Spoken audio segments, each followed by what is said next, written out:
Hello dear student, आज हम एक टॉपिक के बारे में डिस्कस करेंगे। आज का जो टॉपिक है वो है सेल वॉल। तो चलिए शुरू करते हैं आज का टॉपिक, सेल वॉल।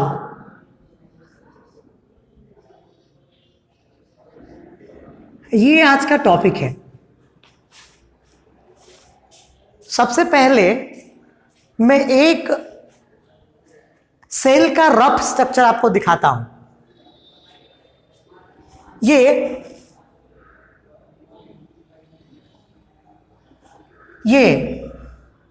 एक सेल है और आपको जैसे कि पहले से ही पता है कि जो सेल का स्ट्रक्चर होता है वो लगभग ओवल होता है।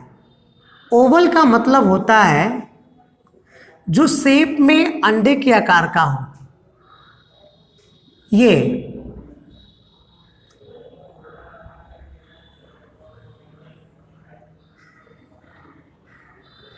देखिए। अब दूसरी बात देखिए, ये एक सेल का स्ट्रक्चर है, बीच में न्यूक्लियस होता है, वो भी मैं बना देता हूं। चलो अब देखो, ये जो आउटर मोस्ट कवरिंग है, outermost covering of plant cell is known as cell wall. ये सेल वॉल है और हम लोग इसी के बारे में आज बात करने जा रहे हैं, है ना। इसी के बारे में हम लोग बात करने जा रहे हैं।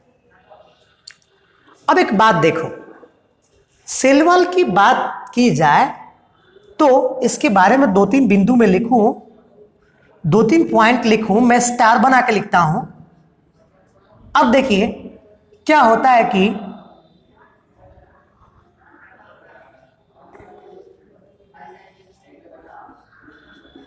occur only in plant cell,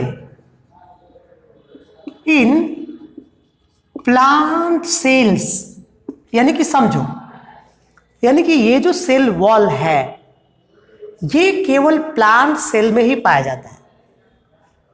और यदि दूसरी बात बताई जाए, आप कहेंगे तब तो एनिमल सेल में, एनिमल सेल्स में ये जो होता है क्या होता है, अब्सेंट होता है।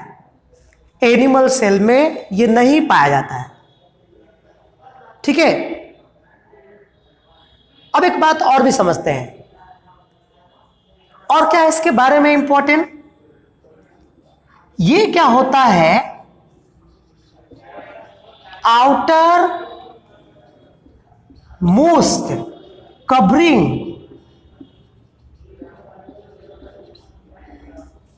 Of plant cell.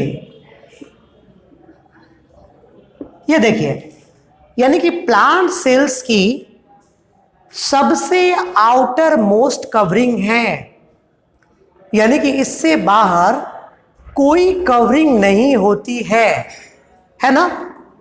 यानी कि प्लांट में सबसे बाहर की कवरिंग जो होती है वो होती है सेल वॉल, है ना।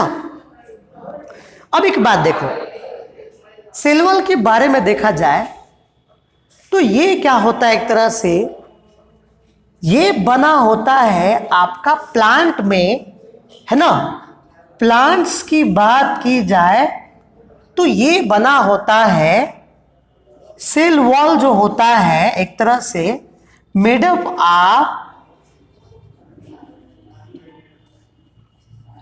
Of cellulose. सेलुलोज यानी कि क्या होता है कि ये सेलुलोज का बना होता है ना। ये सेलुलोज का बना होता है। अब पूछोगे कि सेलुलोज क्या है, तो सेलुलोज जो होता है एक तरह का कार्बोहाइड्रेट है ना। अच्छा, तुमने पेड़ों के ऊपर छाल देखे हैं ना, बार्क जिसको बोलते हैं, BARK। तो बार्क जो होता है पेड़ों के ऊपर होता है, उसमें भी सेलुलोज की मात्रा है। ठीक है, तो मैंने अभी तक क्या बताया आपको कि प्लांट सेल जो होते हैं, सेल में जो सेलुलोज होता है वो किस चीज के बना होता है? सेलुलोज का बना होता है। प्लांट सेल में जो सेल वॉल होता है वो सेलुलोज का बना होता है एक तरह से। इतनी बात समझ में आ गई है, तो आगे बढ़े। अब देखिए एक बात और कि ये क्या करता है एक तरह से, है ना, ये जो होता है ये आपका किस काम में आता है? जो सेल वॉल है ना, एक तरह से स्ट्रेंथ, है ना, strength to plant, provide structural strength, है ना। मैं एक पॉइंट और भी नीचे लिखता हूं, मुझे लग रहा है कि दिखाई देता होगा। प्रोवाइड स्ट्रक्चरल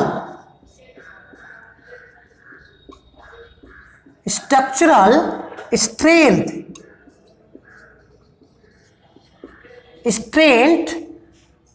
टू, है ना, किसको स्ट्रेंथ प्रोवाइड करता है? To plants. मैं उम्मीद करता हूं कि ये आप देख पाते होंगे।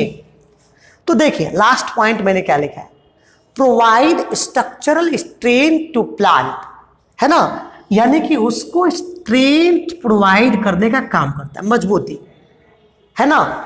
यानी कि देखो ये जो सेल है और ये इसका सेलुलोज है, सेल वॉल है, ये इसका सेल वॉल है। सपोज आप सपोज कर रहे हैं ये सेल वॉल है, तो ये इस तरह से इसके अंदर स्ट्रेंथ है। But now we will remove this, है ना, when we will remove this what will be happen, है ना। आपसे सवाल कर रहा है कि यदि आपने इसको हटा दिया तो क्या मिला आपको? हट गया, जो मजबूती थी वो मजबूती गायब। यानी कि अब क्या हो गया कि सेल के बाहर जब क्या हो गया, सेल वॉल हट गया, तो ये तो प्लाज्मा मेम्ब्रेन है, प्लाज्मा मेम्ब्रेन है, सेल मेम्ब्रेन है। तो आपको सीधे सीधे ये भी समझना है कि क्या होता है एक तरह से कि ये सेल वॉल जो होता है ये प्लांट को स्ट्रेंथ प्रोवाइड करता है, प्लांट सेल को स्ट्रेंथ प्रोवाइड करता है, यानी कि मजबूती प्रदान करने का काम करता है। ठीक है, तो आपने इस तरह से समझ लिया। आगे चलिए, एक टर्म और भी दिया है, मैं देखता हूं, एक बार देख लूं कि कहां तक जगह है, मुझे दिखाई दे रहा है। अब आगे मैं करता हूं क्या, इसको मैं हटाता हूं, अब इसको मिटाता हूं। मैं उम्मीद करता हूं कि सारी चीजें आपको साफ साफ दिखाई दे रही है। आगे चलिए, हम एक चीज और करते हैं, इस पॉइंट्स को मैं हटा देता हूं क्योंकि मुझे अगली पॉइंट लिखनी है यहां पे। अब देखो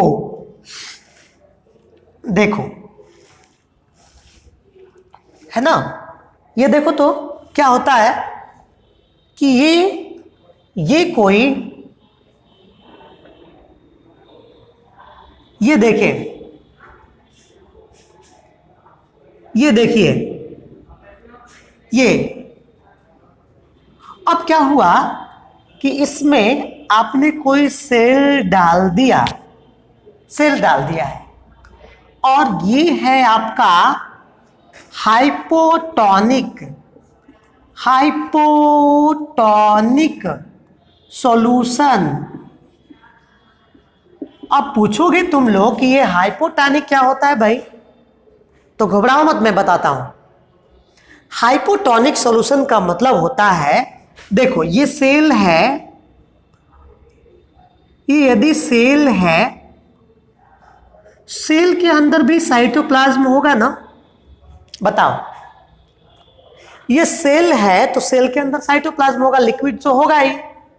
तो कौन गाढ़ा है ना, ये यदि कंसंट्रेट है, कंसंट्रेट का मतलब गाढ़ा, यदि ये कंसंट्रेट है, इसमें पानी की कमी है, और बाहर का जो मीडियम है, इधर देखो, ये इसमें यदि ये पानी ज़्यादा है और गाढ़ा कम है, अच्छा गाढ़ा कब कम होगा? जब पानी ज़्यादा होगा।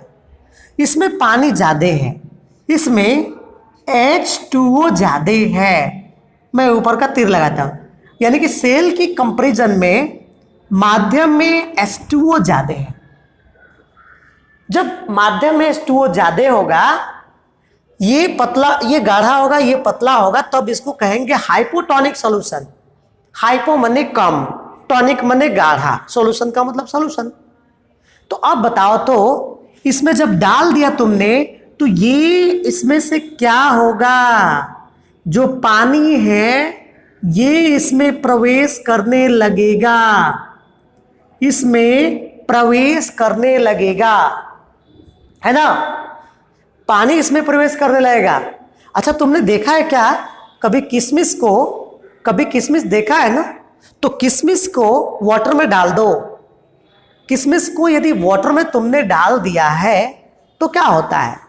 जब तुम लोग किशमिश को वाटर में डालते हो तो किशमिश सिकुड़ जाता है? नहीं, किशमिश क्या हो जाता है? फूल जाता है। ठीक है, तो किशमिश स्वेलअप कर गया।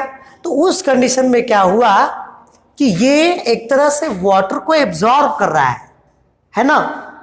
बाहर पतला है, पानी में डाला है तुमने तो पानी तो लेगा ही लेगा, क्योंकि उसके अंदर पानी की कमी है, तो ले रहा है। तो इसी तरह से ये होता है, जब पानी हाइपोटोनिक सॉल्यूशन में हमने डाल दिया है सेल को, तो ये वाटर को एब्जॉर्ब करने लगा। और आपको पता है एब्जॉर्ब करेगा, लेकिन एब्जॉर्ब करने लगेगा तो ये फूलने लगेगा। फूलेगा तो सेल वॉल के ऊपर एक प्रेशर डालेगा। अरे भाई इसमें पानी बहुत ज्यादा भर जाएगा तो ये इसकी दीवार पे, अंदर वाली दीवार पे प्रेशर नहीं पड़ेगा? पड़ेगा प्रेशर। यहाँ पे प्रेशर नहीं पड़ेगा, बाहर की तरफ पड़ेगा। लेकिन ये तो फ्लेक्सिबल है, इस पे प्रेशर पड़ेगा। लेकिन ये स्ट्रॉन्ग है, ये स्ट्रॉन्ग है तो प्रेशर को रोक लेगा। तो आपको क्या समझ में आया कि जब भी है ना हाइपोटोनिक सॉल्यूशन में डालेंगे तो ये स्वेलअप करता है, क्योंकि वाटर इसके अंदर इंटर करता है। और उस समय भी जो सेल वॉल है इसको बचा के रखता है, सुरक्षित रखता है। ठीक है, तो सेल वॉल का काम आपको समझ में आ रहा है। अच्छा, ये तो हमने हाइपोटोनिक सॉल्यूशन में डाला। अच्छा एक कंडीशन और भी देख लो, एक कंडीशन और भी देख लो। अब देख लो भाई, यहां पे देखो तो क्या होता है। ये एक और बर्तन में लेता हूं उसी तरह का, देखो ये बर्तन मैंने ले लिया है। अब इस बर्तन में वाटर है, वाटर है, ये देखो ये वाटर है। अब क्या किए, सॉरी वाटर नहीं है, ये सॉल्यूशन है। और कैसा सॉल्यूशन है? हाइपरटोनिक सॉल्यूशन है ये। हाइपरटोनिक सॉल्यूशन का मतलब होता है कि जो ज्यादा गाढ़ा हो, है ना? और किसकी कंपैरिजन में? इस सेल की कंपैरिजन में। यहां पे सेल है, इस सेल की कंपैरिजन में ज्यादा ही गाढ़ा है ये ज्यादा गाढ़ा है। इसमें पानी क्या एक तरह से ज्यादा है, इसमें पानी ज्यादा है ना? या ये जो है ये पतला है ना? H2O कम है। पतला का मतलब क्या हुआ? सॉरी, यानी कि देखिए ना, इसमें वाटर जो है इसमें अधिक है, इसमें अधिक है। और आपको पता है इसमें जो है H2O वो कम है। अब आप बताइए तो, इसमें से वाटर जो है बाहर आएगा, और जब वाटर बाहर आएगा तो क्या हो जाएगा? ये तो सिकुड़ जाएगा, ये तो सिकुड़ जाएगा। जो सेल है वो ऐसे हो जाएगा, सेल है ऐसे हो जाएगा, सेल है अब ऐसे हो गया। यानी कि जो इसका शेप था, जो टाइट था, अब ये टाइट नहीं रहा, अब ये सिकुड़ करके ऐसे हो गया। ये इस कंडीशन को हम लोग एक नाम देते हैं, इसको हम लोग एक नाम देते हैं। कौन सा नाम देते हैं? इस कंडीशन को हम लोग कहते हैं प्लाज्मोलाइसिस। क्या कहते हैं? प्लाज्मोलाइसिस। ये प्लाज्मोलाइसिस है ना। प्लाज्मोलाइसिस का मतलब आप समझे तो, प्लाज्मोलाइसिस का मतलब कि ऐसी कंडीशन जिसमें क्या हो, जिसमें कि प्लाज्मा मेम्ब्रेन सेल वॉल से दूर हट जाए, सेल वॉल से दूर सिकुड़ गया है, उसको हम लोग कहेंगे क्या चीज? प्लाज्मोलाइसिस। तो ये क्या रहा हमारा? ये प्लाज्मोलाइसिस रहा। ठीक है, तो ये तुम्हें मैंने क्या बताया? सेल वॉल का फीचर बताया, है ना। मैं उम्मीद करता हूं कि ये सारी चीजें समझ में आई होगी। आता हूं, एक मिनट रुक जाओ, एक मिनट। तो ये सारी चीजें तुम्हें समझ में आई होगी, है ना। यदि आपने ये चीजें देख ली तो आपको समझ में आई। इतनी सारी चीजों के बारे में ही डिस्कस करना है सेल वॉल में। ठीक है, तो चलिए अभी इतना ही। आगे हम लोग अगला टॉपिक जो कंटिन्यू करेंगे वो होगा न्यूक्लियस, है ना। तो न्यूक्लियस हम लोग डिस्कस करते हैं अब। हेलो डियर स्टूडेंट, अब हम बात करेंगे एक नए टॉपिक की, और ये नया टॉपिक है न्यूक्लियस। चलिए देखते हैं न्यूक्लियस होता क्या है।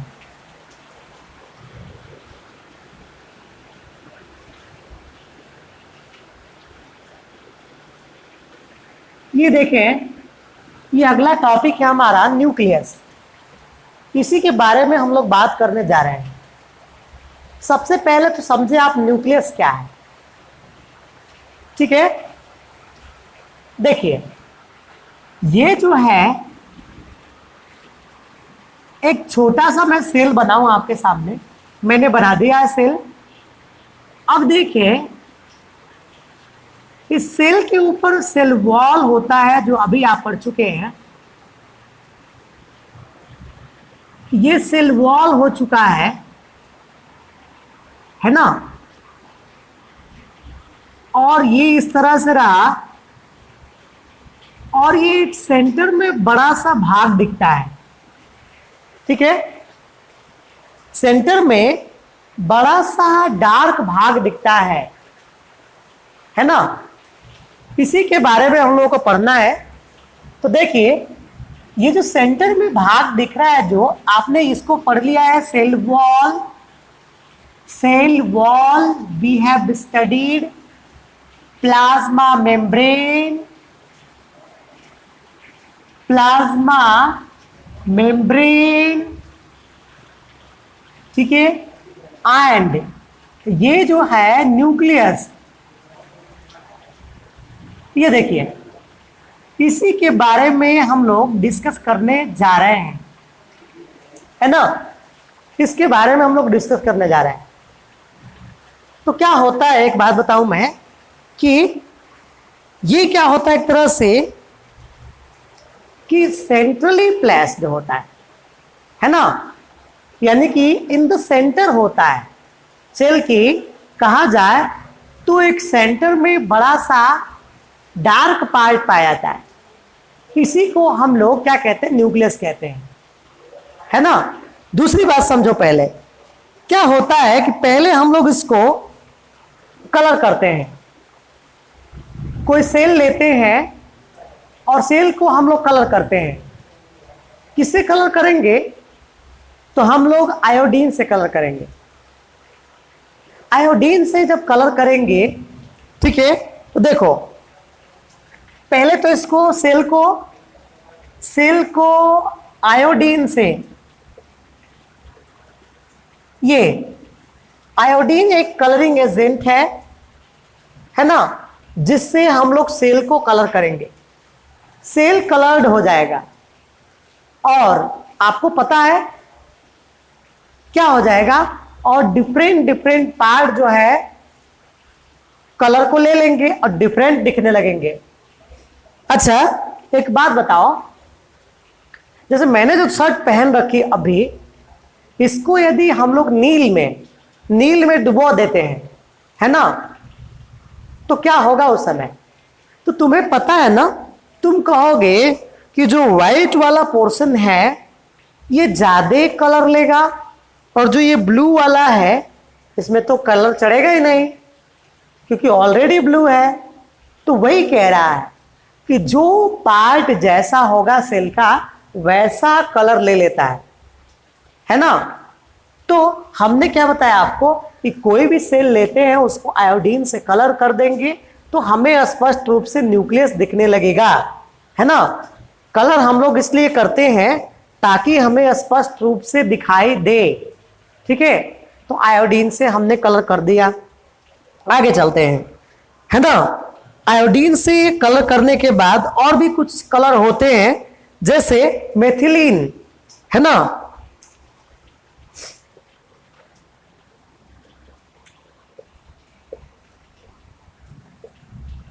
ये मेथिलीन ब्लू, ये देखो, ये भी सेल को कलर करने के लिए आता है।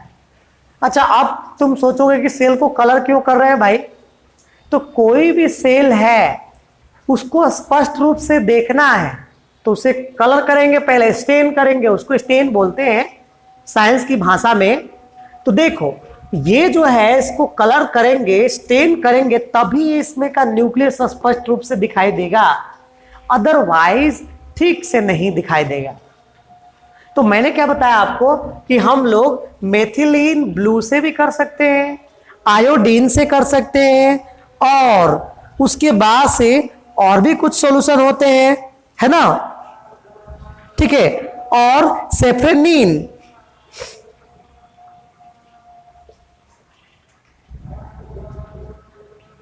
ये देखें, ये सेफ्रेनिन यानी कि 3 कलर है जो लिविंग सेल को कलर करने के लिए, स्टेन करने के लिए, ये 3 टाइप के स्टेन यूज किए जाते हैं, है ना। ये 3 टाइप के जो स्टेन यूज किए जाते हैं, है ना, ये सेल को स्टेन करने के लिए आते हैं। तो आपसे पूछा जाए यदि कि सेल को स्टेन करने के लिए क्या क्या यूज किया जा सकता है, तो स्टेन करने के लिए आयोडीन हो सकता है, मेथिलीन ब्लू हो सकता है, और उसके बाद से सेफ्रेनिन हो सकता है ना। तो ये क्या होता है, सेफ्रेनिन जो होता है सेफ्रॉन कलर का होता है, लगभग रेड कलर का मान के चला जाए, तो इस तरह का होता है। तो आपने ये देखा कि सेल्स को कलर करने के लिए क्या क्या चीजों की जरूरत होती है, तब जाके इसके अंदर का हमें दिखाई देगा। अच्छा मैं पहले ही कह चुका हूं आपको कि हम लोग स्टेन क्यों कर रहे हैं, कलर क्यों कर रहे हैं। कलर इसलिए कर रहे हैं ताकि उसके बीच वाले भाग को देख पाना है, तो कलर करना जरूरी है, ठीक है। आगे चलता हूं मैं, ठीक है। अब चलो आगे, सबसे पहले जानो कि जो न्यूक्लियस होता है, अब मैं इसको हटाऊंगा और ये बड़ा सा न्यूक्लियस तुम्हारे सामने बनाऊंगा। देखो तो ये मैं हटाता हूं और बड़ा सा न्यूक्लियस तुम्हारे सामने बनाऊंगा। ये मैं हटाऊंगा, है ना, ये मैं हटाता हूं, इसको भी हटा देता हूं। देखो इसको ही तो मैं बना रहा हूं, इसको मैं बना रहा हूं। देखो ये इस न्यूक्लियस को मैं बाहर निकाल लेता हूं, और तुम कहोगे इतना बड़ा न्यूक्लियस होता है क्या? तो होता है ना, बिल्कुल होता है। तो देखो, हाँ कब होता है, जब तुम इलेक्ट्रॉन माइक्रोस्कोप से देखोगे तब जाके ये स्ट्रक्चर तुम्हें समझ में आएगा, इतना बड़ा है ना। तो ये न्यूक्लियस मैं बना रहा हूं, ये देखिए इस तरह से रहा। दूसरी बात देखो, न्यूक्लियस जो होता है, अब मैं कितना स्टाइल से बना रहा हूं, लेकिन तुम्हारे पास ये स्टाइल नहीं होगी। मैं जिस स्टाइल का प्रयोग कर रहा हूं तुम उस स्टाइल का प्रयोग नहीं कर सकते।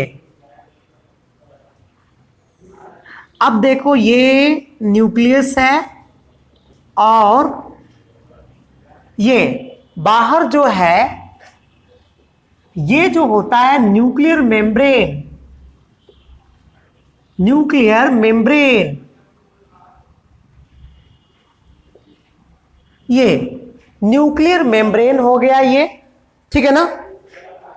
अब देखिए न्यूक्लियर मेम्ब्रेन की बात की जाए तो ये डबल लेयर होती है, मैं लिखता भी हूं यहां पे, डबल मेम्ब्रेन। ये जो होता है ये डबल मेम्ब्रेन होता है, डबल मेम्ब्रेन स्ट्रक्चर होता है। यानी कि आप देख सकते हैं कि दो मेम्ब्रेन है, आउटर और इनर। मैं लिख नहीं रहा हूं, आप समझ जाएंगे, उतने समझदार हैं, ठीक है। तो ये न्यूक्लियस रहा। अब देखो न्यूक्लियस के अंदर क्या होता है, थ्रेड लाइक स्ट्रक्चर पाया जाता है। ये थ्रेड लाइक पतले पतले उलझे हुए स्ट्रक्चर पाए जाते हैं, ठीक है। इस उलझे स्ट्रक्चर को हम लोग क्या कहते हैं,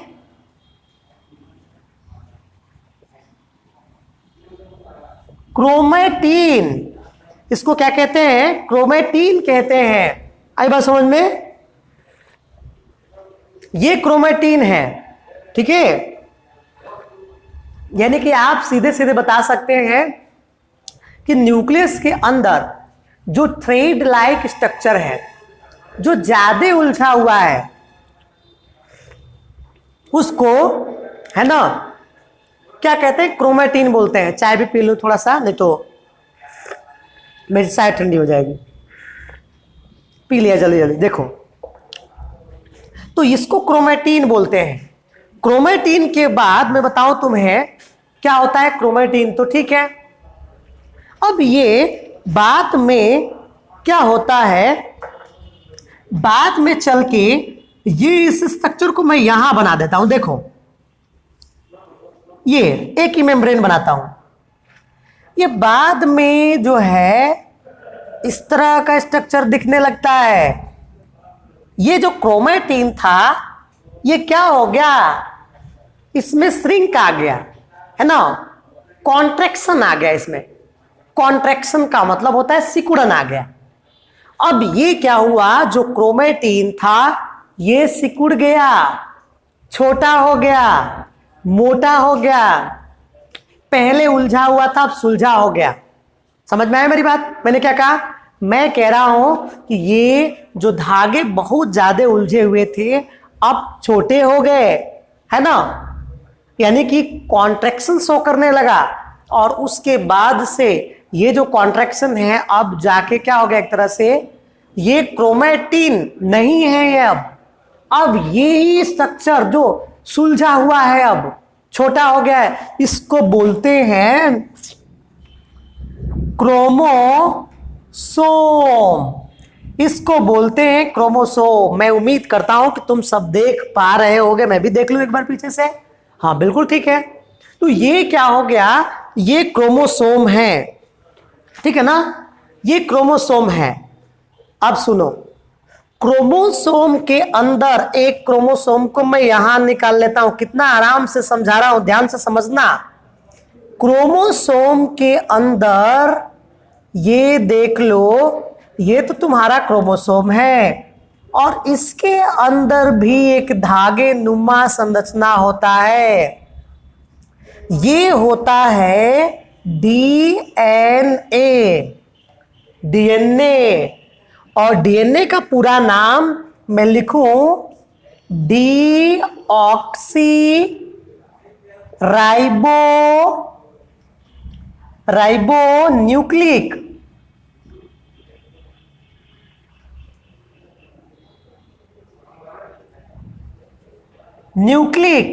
एसिड, है ना, nucleic acid, deoxy ribonucleic acid DNA का पूरा नाम है।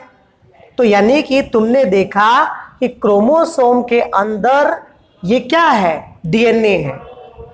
और अभी घबराना नहीं है, एक डीएनए को मैं बाहर निकालता हूं, कितना खतरनाक है यार ये डीएनए है।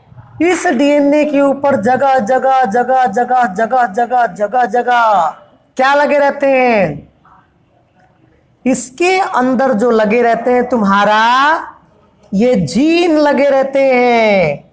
देख लो इतना खतरनाक है ना। मैंने क्या बताया, देखो यानी कि डीएनए के अंदर अब क्या है तो जीन है ना। और यही जीन जो है क्या है ना। जीन की बात करूं मैं यहां पे, है ना, हेरिडिटरी यूनिट है। मैं स्टार लगा के लिखता हूं, हेरिडिटरी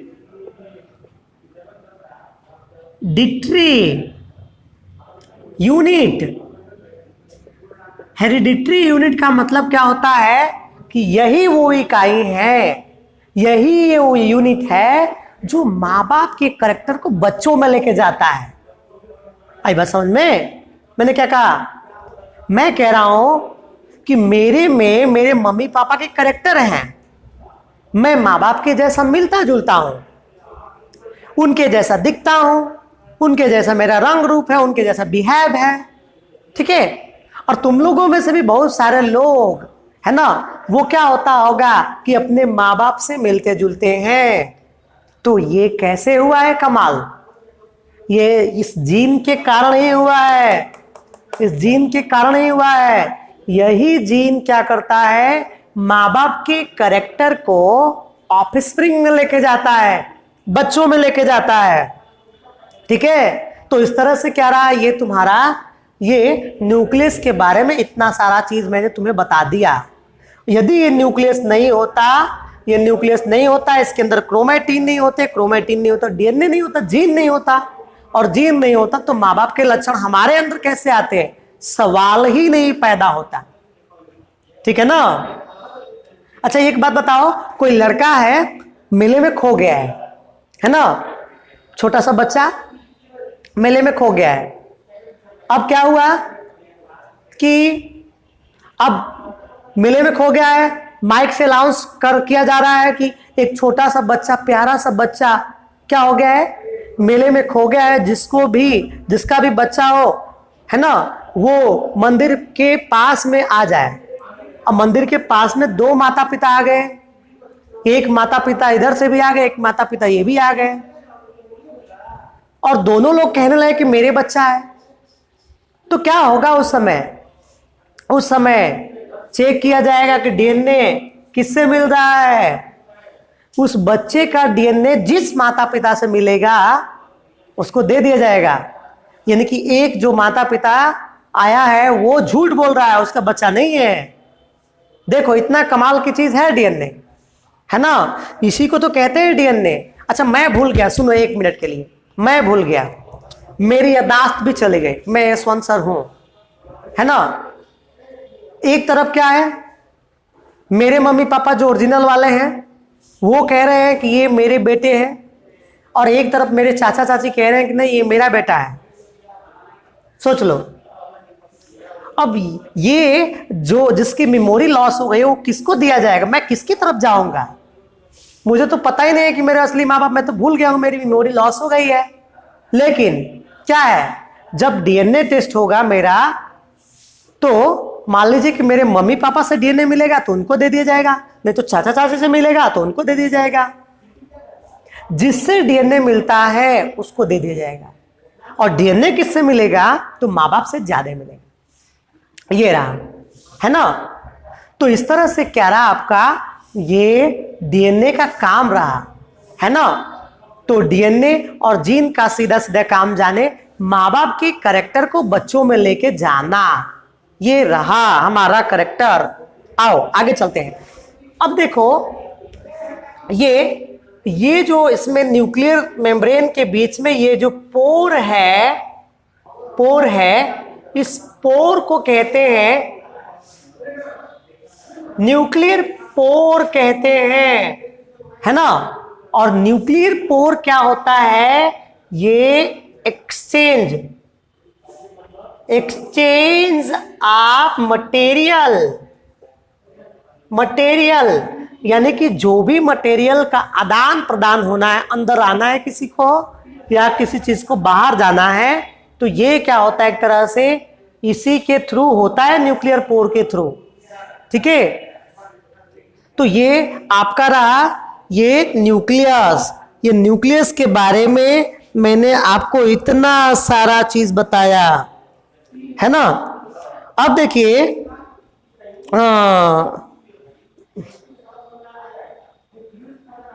हाँ, एक बात और भी मैं बता दूं कि ये जो न्यूक्लियस होता है रिप्रोडक्शन में हेल्प करता है। अब पूछोगे रिप्रोडक्शन क्या? अरे भाई, ये न्यूक्लियस रहेगा तभी ये जो सेल है 1 से 2 बनाएगा, ये रिप्रोडक्शन ही तो हुआ। सेल के रिप्रोडक्शन में हेल्प करता है। तो ये क्या हुआ, ये इस तरह से रहा आपका, है ना।